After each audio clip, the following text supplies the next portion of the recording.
नमस्कार दोस्तों, स्वागत है आपका भाई पढ़ले के यूट्यूब चैनल पर। तो आपको पता है कि मैंने रिसेंटली एक सीरीज स्टार्ट करी है करंट अफेयर से रिलेटेड, जहां हम हर रोज एक इम्पॉर्टेंट टॉपिक उठाते हैं करंट अफेयर्स का और उस पर डिस्कशन करते हैं। और हम अपने डिस्कशन को इस तरीके से करते हैं कि हमारा प्रीलिम्स प्लस मेंस का जो कंटेंट है वो कवर हो जाए। ठीक है। आज का ऐसे ही एक इम्पॉर्टेंट टॉपिक है SFDR टेक्नोलॉजी। ठीक है। ये एक मिसाइल सिस्टम है, ठीक है, एडवांस्ड मिसाइल सिस्टम है जो कि न्यूज़ में रहा है। अब क्या है कि आपको पता है कि आपसे न्यू टेक्नोलॉजी से रिलेटेड क्वेश्चन पूछे जाते हैं, है ना? तो ये भी एक न्यू टेक्नोलॉजी है, तो इसीलिए इसको कवर करना हमारे प्रीलिम्स के लिए बहुत ज़्यादा इम्पोर्टेंट है, ठीक है? और ये क्यों स्ट्रैटेजिक इंपॉर्टेंस रखता है इंडिया के लिए, उसके ऊपर भी हम बात करेंगे, जो आपका मेंस का कंटेंट कवर कर देगा, ठीक है? अब चलिए हम अपने सेशन की तरफ चलते हैं। देखो, आज मेरी जो स्पीड है, बोलने की स्पीड है प्लस एनर्जी जो है आपको थोड़ी डाउन लगेगी, but because it was a long day for me. But कोई बात नहीं, कंटेंट से हम कुछ भी मतलब कि जैसे हम कहते हैं कि कंटेंट में कोई कमी नहीं देखने को मिलेगी आपको। हाँ, थोड़ी एनर्जी में देखने को मिल सकती है, इसीलिए आप क्या करिएगा, वीडियो की स्पीड को एक मिनट, पेन चेंज कर लेते हैं। वीडियो की स्पीड को 1.25 या 1.5 पे कर लीजिएगा, ठीक है?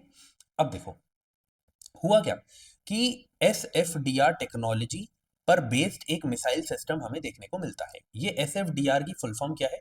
सॉलिड फ्यूल डक्टेड रामजेट, ठीक है? ये टेक्नोलॉजी है जो हमें रिसेंटली एक एडवांस मिसाइल प्रोपल्शन सिस्टम में देखने को मिली, ठीक है? अब इसमें और ट्रेडिशनल में डिफरेंस क्या है, इसके ऊपर क्वेश्चन बन सकता है, तो वो हम देखते हैं। सबसे पहले आपको ये पता होना चाहिए, ये एक air to air long range missile system है। क्या है? Long range air to air missile है, ठीक है? अब क्या है कि ये जो हमारी SFDR है, इसमें हमें देखने को मिला कि स्पीड एनहांस हो गई, रेंज एनहांस हो गई और मैन्यूवरेबिलिटी जो है वो भी एनहांस हो गई। ऐसा क्यों हुआ? देखो, होता क्या है, ट्रेडिशनल जो हमारा मिसाइल सिस्टम था उसमें हमें ये देखने को मिलता था कि फ्यूल प्लस ऑक्सीडाइजर उसी के अंदर होता था, उसी मिसाइल के अंदर होता था, जिसकी वजह से वेट काफ़ी ज़्यादा बढ़ जाता था। बट ये जो SFDR टेक्नोलॉजी है, इसमें ये होता है कि इस ऑक्सीडाइज़र की ज़रूरत नहीं होती, ठीक है? तो इसकी वजह से जो हमारा मिसाइल है, जो हमारी मिसाइल है, उसका वेट काफ़ी ज़्यादा कम हो जाता है। और जब वेट कम होगा तो आपको पता है स्पीड भी इंक्रीज़ हो जाएगी, रेंज मतलब ज़्यादा दूर तक भी जा पाएगा और मैन्यूवरेबिलिटी भी बढ़ जाएगी, है ना? अब इस ऑक्सीडाइज़र की जगह पर क्या यूज़ किया जाता है? जो आसपास की ऑक्सीजन है, जो एयर में आसपास की ऑक्सीजन है, उसे ही यूज कर लिया जाता है डायरेक्टली। और यही तो न्यू है इस टेक्नोलॉजी में, जिसके लिए हम इसे पढ़ रहे हैं, ठीक है? तो ये किसने डेवलप करी है? ये डेवलप करी है DRDO ने, ठीक है? एंड ये जो DRDO ने डेवलप करी है, इस टेक्नोलॉजी की हेल्प से जो मिसाइल्स हैं वो ऑपरेट कर सकती हैं एयर ब्रीदिंग इंजन्स को यूज कर कर। किसको यूज कर कर? एयर ब्रीदिंग इंजन्स को यूज कर कर। सॉरी। तो एयर ब्रीथिंग इंजन्स का मतलब क्या है कि आप ये देखिए कि जब ये लॉन्च हो रही है उस टाइम पर ये इन रियल टाइम उसी टाइम पर ये आसपास के ऑक्सीजन को यूज कर रही है, ठीक है? और इस बात को हमें याद रखना है कि पहले जो ट्रेडिशनल मिसाइल्स थी उसमें ऐसे नहीं होता था। यही काम करने के लिए ट्रेडिशनल मिसाइल्स में ऑक्सीडाइजर्स होते थे। प्लीज इस बात को याद रखना, क्योंकि वो यहीं पे आपको घुमाएंगे। ओके। अब देखो, थोड़ा सा ना इसका कोर कॉन्सेप्ट देख लेते हैं। मैंने तो आपको ऊपर ऊपर से बता दिया, बट थोड़ा सा और डीप में जाते हैं और इसे समझने की कोशिश करते हैं, ठीक है?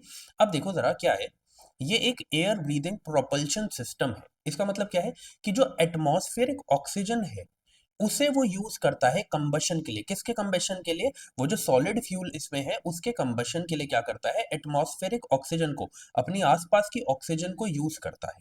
ये चीज आपको याद रखनी है, ठीक है? आपको क्या देखने को मिलता है, कन्वेंशनल रॉकेट्स जो होते हैं उसमें फ्यूल और ऑक्सीडाइजर दोनों होते थे। बस ये जो SFDR बेस्ड मिसाइल्स है, इसमें आपको ये चीज नहीं देखने को मिलेगी कि इसमें ऑक्सीडाइजर्स होंगे। इसमें सिर्फ और सिर्फ आपको क्या देखने को मिलेगा? फ्यूल। और ये जो फ्यूल है वो भी कैसा है? सॉलिड फ्यूल है। इस बात को आपको याद रखना है, ठीक है? अब जब इसमें से क्या हुआ, इसमें से ऑक्सीडाइजर हट गया तो अब ये लाइट हो गया और ज्यादा एफिशिएंट हो गया, ठीक है? जब लाइट वेट हो गया तो अब आप क्या कर सकते हो, इसमें और ज्यादा आप जैसे हम कहते हैं कि इसे और ज्यादा आप दूर तक ले जा सकते हैं इस मिसाइल को, ठीक है? इस मिसाइल को कंट्रोल करना इजी हो गया, मतलब कि इसको मैनूवर कर सकते हैं आसानी से, ठीक है? ये एक इंपॉर्टेंट चीज है। अब आपको पता होना चाहिए कि ये जो न्यू टेक्नोलॉजी आई है जिसे यूज किया जा रहा है इस मिसाइल में, इसके कंपोनेंट्स क्या हैं? क्या क्या इसमें है? आपको सबसे पहले देखने को मिलेगा नोजल लेस बूस्टर है। क्या है? Nozzle less booster. प्लीज याद रखना, जो मैं मार्क कर रहा हूं वो आपको याद करना है, ठीक है? Soil fuelled air breathing ramjet engine है। ये तो हमने देख लिया कि soil fuelled air breathing ramjet engine है, ये तो हमने देख लिया। एयर ब्रीदिंग का मतलब आपको समझ में आ गया कि एटमॉस्फेरिक ऑक्सीजन को यूज कर रहा है ये कंबशन के लिए। उसके बाद है फ्यूल फ्लो कंट्रोलर। ये फ्यूल फ्लो कंट्रोलर इंपॉर्टेंट है मैन्यूवरिंग के लिए, ठीक है? क्यों? आप देखो, सॉलिड फ्यूल है, सॉलिड फ्यूल एकदम से बर्न हो जाएगा, बट एकदम से बर्न ना हो इसके लिए ही ये फ्यूल फ्लो कंट्रोलर यूज किया जाता है, ताकि जब जितनी जरूरत हो उतना ही फ्यूल का कंबशन किया जा सके, ठीक है? और इससे आप क्या कर सकते हो, इससे मैनूवर भी कर सकते हो, क्योंकि आपको पता है कि टारगेट्स जो होते हैं वो मूविंग टारगेट्स भी होते हैं। तो अगर आपको मिसाइल को की डायरेक्शंस को चेंज करना है या थोड़ा सा और दूर ले जानी है, थोड़ी पास लानी है, तो फिर उसको क्या किया जा सकता है, इसी फ्यूल फ्लो कंट्रोलर की हेल्प से मैनूवर किया जा सकता है। ये चीज आपको पता होनी चाहिए। अब क्योंकि इसका ऑक्सीडाइजर हट गया, ठीक है, और ये जो है मिसाइल ये हल्की हो गई इस न्यू टेक्नोलॉजी की वजह से, तो अब हमें क्या देखने को मिलता है कि इस सिस्टम की वजह से अब ये सुपरसोनिक स्पीड को मीट कर पाती है, जैसे मैच 2 से लेके मैच 3.8 तक, फॉर लॉन्गर ड्यूरेशन, है ना, दूर तक जा पाती है, क्योंकि अब वेट ज्यादा कैरी करना नहीं है। और ऑपरेशनल रेंज जो है वो भी इंक्रीज हो गई, ठीक है? इस सिस्टम के अंदर हॉट गैस फ्लो कंट्रोलर है ना, वही जो फ्यूल फ्लो कंट्रोलर की मैं बात कर रहा था, वही चीज यहाँ पे बोलिए जो मैं भी आपको समझा चुका हूँ। एक चीज को बार बार करने का कोई फायदा नहीं है। आगे बढ़ते हैं। देखिए, की एडवांटेजेस क्या है, ठीक है? की एडवांटेजेस क्या है इस न्यू टेक्नोलॉजी की, ये आपको पता होना चाहिए कि हमने ये पढ़ लिया कि वेलोसिटी बढ़ाई जा सकती है, स्पीड बढ़ाई जा सकती है, फ्लाइट टाइम बढ़ाया जा सकता है, ज्यादा दूर तक ले जाया जा सकता है, ठीक है? Larger payload. अब आपको पता है कि अगर ऑक्सीडाइजर को हटा दिया, उसका वेट कम हो गया, तो उसकी जगह आप ज्यादा पेलोड की, जो जिसे हम कहते हैं कि मिसाइल्स है, उसे लोड कर सकते हो उसके अंदर, है ना? तो ये चीज आपको याद रखनी है। No escape zone. अभी मैंने आपको बताया इसमें मैनूवरिंग टेक्नोलॉजी है। आप मैनूवर कर सकते हो अगर मूविंग टारगेट्स है तो उसको टारगेट करने के लिए। तो इस वजह से इसे बोला गया है कि कोई भी एस्केप जोन नहीं है, क्योंकि ये मैनूवर, इसे मैनूवर किया जा सकता है, इसे राइट लेफ्ट ऊपर नीचे आगे पीछे सब ले जाया जा सकता है। इस वजह से इसको क्या बोला गया कि ये नो एस्केप जोन में आती है, ठीक है? उसके बाद एडवांस्ड टारगेट एंगेजमेंट की बात करी जाए, तो ऑब्वियसली जब मैं कह रहा हूँ कि मैनूवर किया जा सकता है, ठीक है, अब लाइट हो गई है तो लॉन्ग रेंजेस तक इसे ले जाया जा सकता है, 50 से 340 किलोमीटर तक, है ना? तो ये चीजें आपको पता होनी चाहिए। अब उसके बाद इंडिया के लिए क्यों इंपॉर्टेंट है, देखो, अब जब इंडिया के पास ये टेक्नोलॉजी आ गई है ना, इस बात को अब आप मेंस के लिए याद रखना, यहाँ आप इसे यूज कर सकते हो एज एन एग्जाम्पल, कहीं पर भी जहां पर भी टेक्नोलॉजी की बात होती है, जहां पर भी डिफेंस टेक्नोलॉजी की बात होती है, वहां पर आप इसे यूज कर सकते हो। आत्मनिर्भर भारत हो गया, सेल्फ रिलायंस का कोई एग्जांपल दे रहे होगे तो वहां पे आप इसे यूज कर सकते हो, ठीक है? SFDR टेक्नोलॉजी को। तो क्या है कि अब इंडिया ने जब ऐसा कर लिया है, इस टेक्नोलॉजी को अपना लिया है, इस टेक्नोलॉजी को बना लिया है, तो अब इंडिया वर्ल्ड पे, ग्लोबल लेवल पे सिर्फ कुछ ही सिलेक्टेड ग्रुप ऑफ नेशंस में आ चुकी है जिनके पास ये टेक्नोलॉजी है, जैसे रशिया एंड कुछ ही यूरोपियन नेशंस, ठीक है? तो ये इंडिया के लिए एक बड़ी जीत है कि हमने इंडिजीनियसली एक टेक्नोलॉजी बनाई, और उसके बाद हम ग्लोबल लेवल पर कुछ ही उन चुनिंदा नेशंस में से हैं जिनके पास ये टेक्नोलॉजी, ठीक है?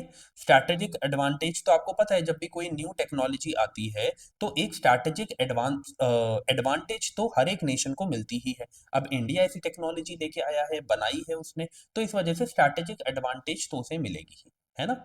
अब देखो जरा, इंडिजीनियस कैपेबिलिटी, ऑब्वियसली जब हम कोई भी चीज इंडिजीनियसली बना रहे हैं तो हमारा जो मोटिव है आत्मनिर्भर भारत का, वो पूरा हो रहा है। समझे इस चीज को? तो ये एक इंपॉर्टेंट चीज थी जो आपको पता होनी चाहिए थी, और मैंने आपको बताया, मैं कुछ आपको एक्स्ट्रा चीज नहीं करवाता, मैं सिर्फ उतना ही करवाता हूँ जितना प्रीलिम्स एंड मेंस के लिए आप उस टॉपिक से ले जा सकते हैं। अब मेरे लिए बहुत आसान है इस टॉपिक को 30 मिनट का बना दूं, बट ठीक है, मैं आपके लिए वो नहीं करना चाहता। मैं चाहता हूँ रोज के बेसिस पे आपको बस कुछ चीजें पता हो, प्रीलिम्स के लिए क्या इंपॉर्टेंट है और मेंस के लिए क्या इंपॉर्टेंट है, ठीक है? तो 10 to 15 मिनट्स का ही इसलिए मैं सेशन रखता हूँ, जिसमें आपको उतना पता चल जाए जितनी जरूरत है। आपको PhD नहीं करनी है, ओके? बाकी मैंने ऐसे ही बजट को भी बहुत ही क्रिस्प वे में समझाया है एंड इकोनॉमिक सर्वे को भी ऐसे ही समझाया है, तो आप वो वीडियोस भी जाके देख सकते हैं। बाकी अगर आपको डेली ऐसी इंफॉर्मेटिव वीडियोस देखनी तो आप चैनल को सब्सक्राइब कर लेना। बाकी और भी चीज़ें मैं इस चैनल पर फ्री आपको करवा रहा हूँ, जैसे कि प्रीवियस ईयर क्वेश्चंस में भी मैं 15 क्वेश्चंस पर डे करवाता हूँ। ठीक है, 15 क्वेश्चंस पर डे करवाता हूँ, जिसमें प्रॉपर तरीके से हम उसे डिकोड करते हैं कि कोई भी चीज़ अगर दी गई है, क्यों दी गई है, और आगे आने वाले सालों में क्या किया जा सकता है, क्या दिया जा सकता है। ठीक है, उसके बाद आपको मंथली करंट अफेयर्स भी देखने को मिलती है, मंथली करंट अफेयर्स देखने को मिलती है, जहां पर हम मंथ के बेसिस पे सिर्फ प्रीलिम्स टारगेटेड करंट अफेयर्स को कंप्लीट करते हैं। ठीक है, जो आपके यूपीएससी 2026 के लिए इंपॉर्टेंट है। तो चलिए अब हम मिलते हैं अपने नेक्स्ट सेशन में, तब तक के लिए जय हिंद।